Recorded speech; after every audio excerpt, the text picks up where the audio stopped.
Hey, Brian Mullins, 1907 Investment Group. Today I've got Lucas Plunk here, and we're going to talk about property management and real estate investing. So Lucas, tell us a little bit about yourself and what got you into real estate investing. Well, so reading Rich Dad Poor Dad, Robert Kiyosaki, Yep, great man. and the cash flow, it just was intriguing, made sense. And so me and my wife, we started looking at properties. We found a property, really didn't know how to buy it, and so we clicked on the link.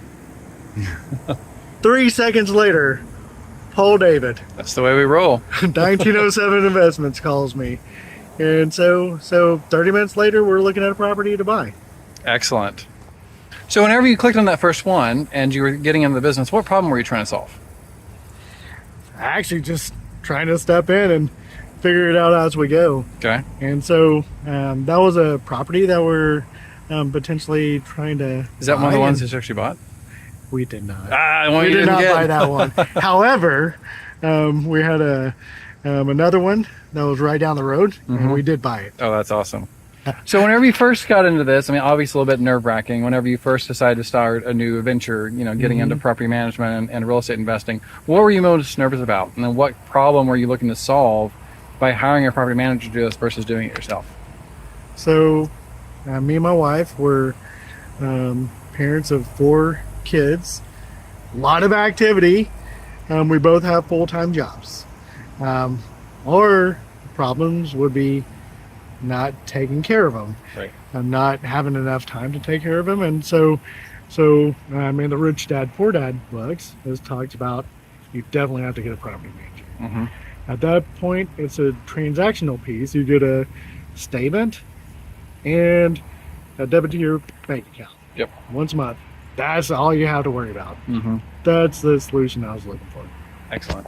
So that was about 2 years ago that you bought your first property, a little over 2 years actually ago. So what has changed in your life since getting into this game? Well, we have a lot more cash flow. It pays for most of our stuff. Generational wealth has increased, and really, other than that, nothing. The property manager takes care of everything, and That's us. and and we really continue life on a daily basis as normal. We'll get our statement and debit to our bank account, which we really enjoy that debit to the bank account. Yes. On time every month. Yep. We try, unless a holiday gets in the way and screws us up, but yes. Yeah, but other than that, nothing. Good. Well, so, with doing that, so you're leveraging all these properties, so you're getting that cash flow as well as every single month you're paying down some equity, probably at least a few $100 per property, right? Absolutely. So, that is that generational wealth. That is. Excellent. We can eventually refinance once the rates go down, Yes. and that debt. But you're at decent rates on yours. You've had them long enough. Well, we have the 3-4%. Yeah. But if you do end up refinancing to pull some equity, it's tax-free. Exactly. Debt is tax-free. Yep. Just keep on rolling on, and that's the thing that I always say, you don't marry the mortgage, you marry the property. So make sure when you're buying it, even if you're buying at a high rate, like right now it's really hard, but you can still buy property because rates will fluctuate. The rates will likely go down. And so, but then when rates go down, prices go up. So if you buy at a low price and refinance, you're in a really good position. What do you think it's going to do when the rates go down this time? This is going to be a whole new ball game. We're filming this in late 2023, so this is going to be a fun year. So if you're watching this in 2024, let us know how it turns out. So last question. So if someone is in your shoes 3 years ago, right, and they're thinking about getting this game, what advice would you give them? Education, education, education. Educate yourself. Step in informatively. Get good partners and good mentors around you, and don't be afraid to make a decision. You get the good team around you, they'll guide you in the right direction. Yep.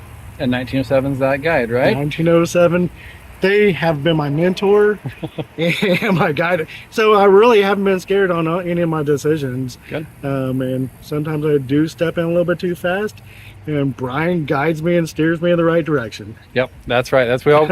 Even before, whenever you were looking to buy properties, like I was running the numbers. Paul was out looking at them, but I was looking at those numbers to make sure that these actually made sense before we got into it. Because I don't want any of our clients to regret that decision purchase afterwards, because you can't go back and sell it. It's going to cost you money to sell it. But if you buy it at the right price and it's a good long-term hold, then that's exactly what we're looking for. Absolutely, and to your point right there, me and my wife, we analyze properties and so rental rates, pro formas, and we'll just shoot Brian a note with our address, and he gives us all the data. Yep. So cool. Well, appreciate it, Lucas. Thanks for a couple of years, and I look for many, many more years. Absolutely. Thanks.